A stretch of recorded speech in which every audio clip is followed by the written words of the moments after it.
When an underground downspout drain stops working properly, the cause isn't always obvious. It could be a buildup of dirt and debris, roots entering the pipe, a blockage, or a damaged or collapsed section underground. That is why our drain restoration service includes both drain inspection and drain cleaning into one process.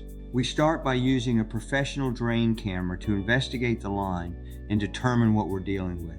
Whenever possible, we'll locate the blockage or problem area and evaluate the condition of the underground pipe. But we don't want to just tell you what's wrong and leave. Our goal is to try to restore the drain while we're there. Using our professional drain cleaning equipment, we'll begin working to remove the obstruction and restore water flow. The first hour of drain restoration is $600 and includes the camera inspection, drain cleaning equipment, and labor. If additional cleaning time is needed and we believe continued work has a reasonable chance of success, additional time is $300 per hour.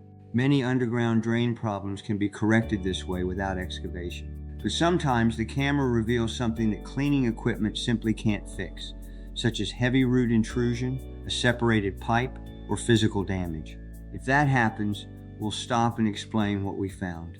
The next step may be drain restoration repair, where we locate and excavate the damaged area and repair or replace that section of pipe. Our objective is simple: find the problem, attempt the least invasive solution first, and only recommend excavation when it's actually necessary. That's our drain restoration process.